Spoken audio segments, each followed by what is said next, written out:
I was just curious as to what your like kind of like preparation routine, score study routine, in order to get ready for a performance. Yeah, per se. Sure. So it is a process, and I think everybody has their own unique way of approaching things.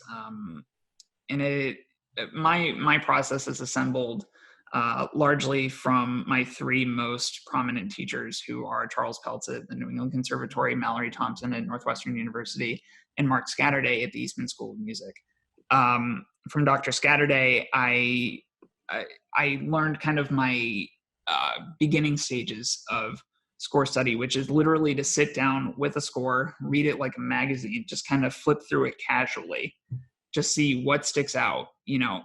As conductors, it is important that either you have a really strong inner voice so that you can audiate or hear what it is you're looking at, or barring that, you have some proficiency with piano so that you can kind of plunk out what it is you're looking at and understand where you are in a piece.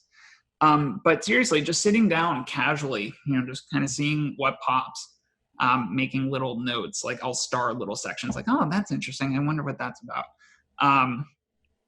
So I'll do that. Then I'll go back and from Mallory Thompson, I got the idea that you can do score study in three stages, starting with macro, large formal scale, going through and just figuring out what's the form of the piece. Is it sonata, theme and variations, uh, whatever it is. And then figuring out just what are the very basic, is this the exposition, development, recapitulation, that kind of thing.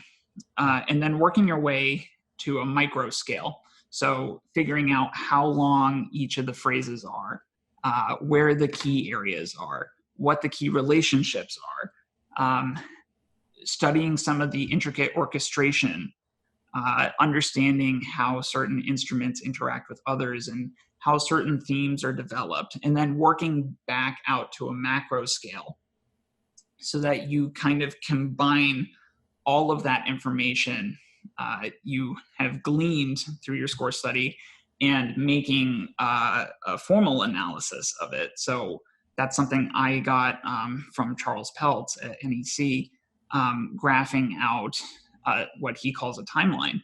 So, you start at measure one and you go all the way through to the end, and you graph out the key formal areas, the key relationships, various orchestrational techniques, important instruments to look out for and why they're important. So you have that as both a reference in your study and as sort of a synthesis of everything that you've already put into the score. So that's how I do it. I also mark my scores with colored pencils. Some people go crazy. I only use three colors. I've developed my system over many years, and it's Maybe with Bob Ross, you'll start using lots of different colors and things. Right. I'm going to start putting in clouds and happy trees and the sky. But funny you mentioned that.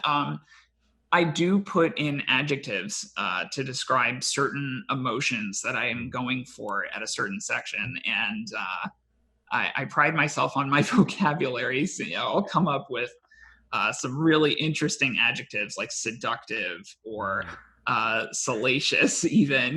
Nice. Very interesting, Teddy. Yeah. Right. Hey, I mean, if you got it, flaunt it, right? Yes, exactly.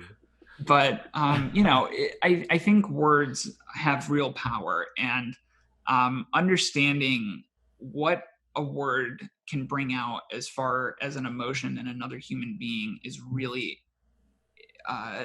indispensable for a conductor, especially because I think as a conductor, one of my guiding principles is say as little as possible.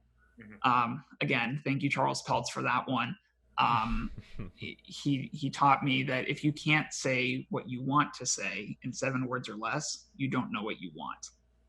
And to drive that point home, he actually made me run a whole rehearsal only in Italian. And I don't speak Italian, but it was like molto marcato or più sforzato, so something like that. Just Wow. just get your point across and leave it alone.